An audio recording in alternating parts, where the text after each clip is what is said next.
Ayan guys, luluto tayo ng ating ulam. Ayan, babalutin ulit natin to guys. Ayan. Boneless to guys, boneless bangus. I-upgrade naman natin siya ngayon.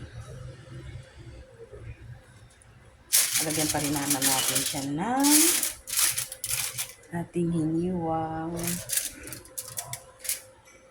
ito, kamatis na may sibuyas at bawang. At nilagyan ko ng luya guys.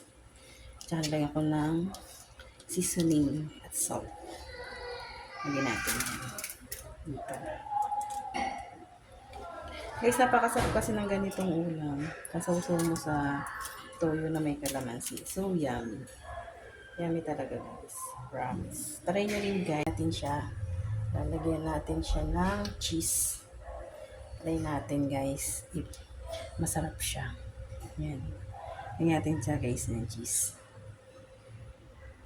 Para tingnan natin kung very yummy.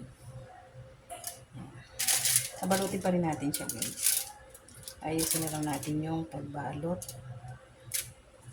para yung cheese nasa loob pa.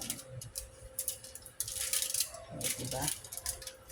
Napag-ano na naman natin ang ganitong ulam. Perfect ulit guys. Ayan. Para sigurado hindi siya lumabas. Ayan. Ayan guys. Tapos na isa naman. Sold. Tapos na natin ito lahat. Para lang tayong gumagawa ng rellenong bangus guys.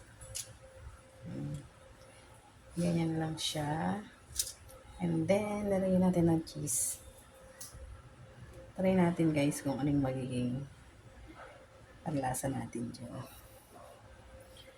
Upgrade natin yan. Lagyan natin ng cheese. Diba napakadali lang naman. Hindi ka na mahihirapan.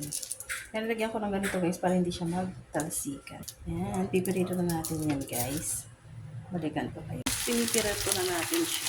Luto na. Tanggalin na natin yung raffle.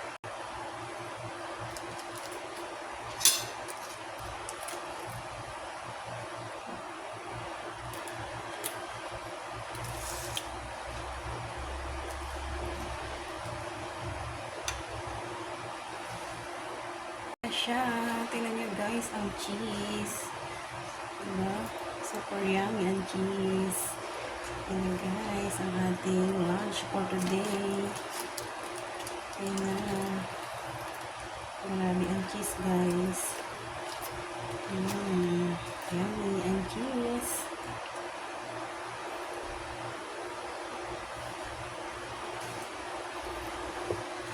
Yun na guys. Please follow, like, and share.